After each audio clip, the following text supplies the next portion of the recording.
श्रीमद्भागवत महापुराण द्वितीय स्कंध अध्याय क्रमांक 8 अथाष्टमो अध्यायः।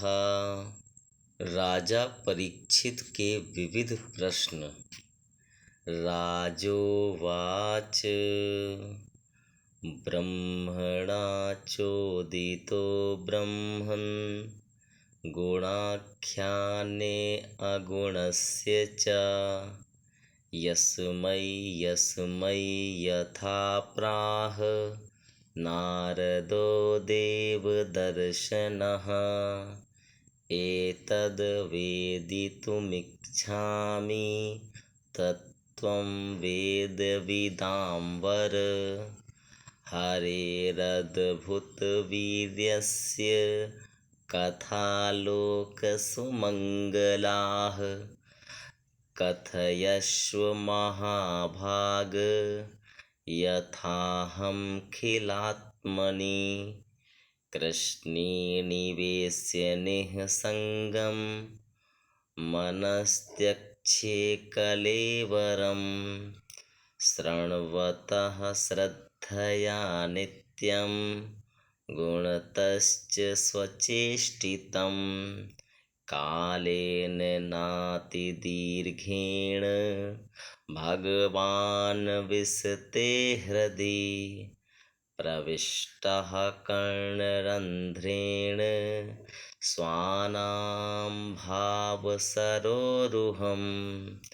धुनोति समलं कृष्णः सलिलस्य यथा शरत्। धौतात्मा पुरुषः कृष्णपादमूलं न मुञ्चति। मुक्तं सर्वपरिक्लेशः पान्थः स्वशरणं यथा। यद्धातुमतो ब्रह्मन् देहारम्भो अस्य धातुभिः।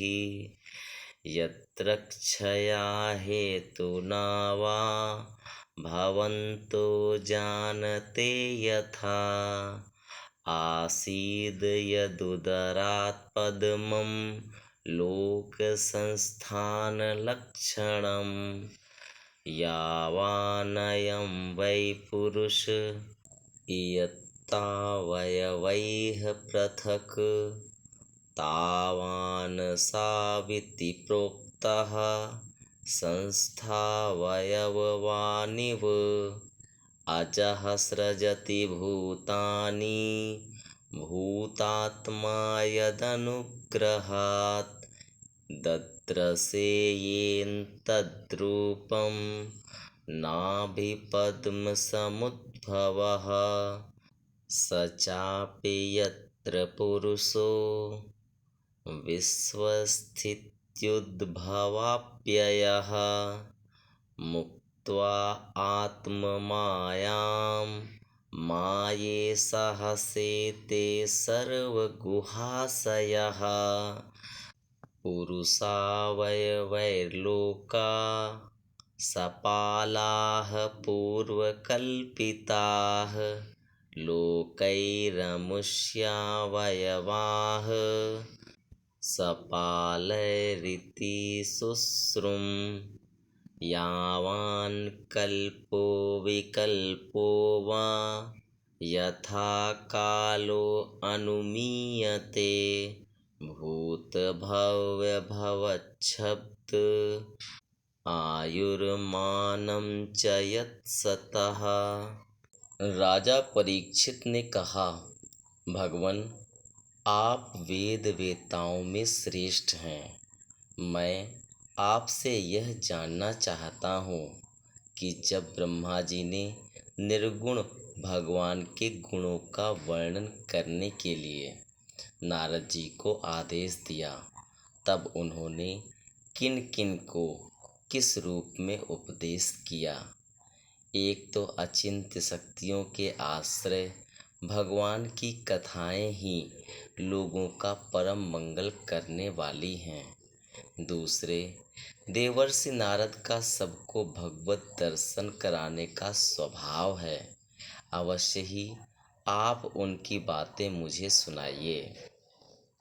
महाभाग्यवान सुखदेव जी, आप मुझे ऐसा उपदेश कीजिए कि मैं अपने आसक्ति रहित मन को सर्वात्मा भगवान श्री कृष्ण में तन्मय करके अपना शरीर छोड़ सकूं।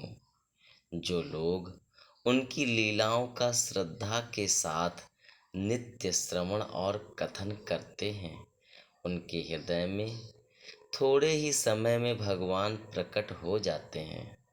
श्री कृष्ण कान के छिद्रों के द्वारा अपने भक्तों के भाव में हृदय कमल पर जाकर बैठ जाते हैं और जैसे शरद ऋतु जल का गंदलापन मिटा देती है, वैसे ही वे भक्तों के मनोमल का नाश कर देते हैं। जिसका हृदय शुद्ध हो जाता है, वह श्री कृष्ण के चरण कमलों को एक क्षण के लिए भी नहीं छोड़ता। जैसे मार्ग के समस्त क्लेशों से छूटकर घर आया हुआ पथिक अपने घर को नहीं छोड़ता। भगवान, जीव का पंचभूतों के साथ कोई संबंध नहीं है, फिर भी इसका शरीर पंचभूतों से ही बनता है। तो क्या स्वभाव से ही ऐसा होता है, अथवा किसी कारणवश आप इस बात का मर्म पूर्ण रीति से जानते हैं? आपने बतलाया कि भगवान की नाभि से वह कमल प्रकट हुआ जिसमें लोकों की रचना हुई। यह जीव अपने सीमित अवयवों से जैसे परिच्छिन्न है, वैसे ही आपने परमात्मा को भी सीमित अवयवों से परिच्छिन्न सा वर्णन किया। यह क्या बात है?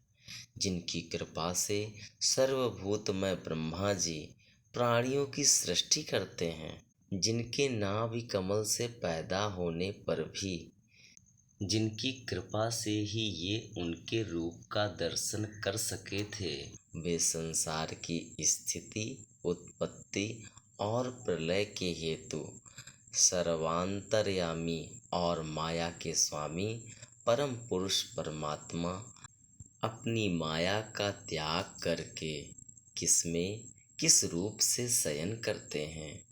पहले आपने बतलाया था कि विराट पुरुष के अंगों से लोक और लोकपालों की रचना हुई, और फिर यह भी बतलाया कि लोक और लोकपालों के रूप में उसके अंगों की कल्पना हुई। इन दोनों बातों का तात्पर्य क्या है? महाकल्प और उनके अंतर्गत अवान्तर कल्प कितने हैं? भूत, भविष्यत और वर्तमान काल का अनुमान किस प्रकार किया जाता है? क्या स्थूल देहाभिमानी जीवों की आयु भी बंधी हुई है,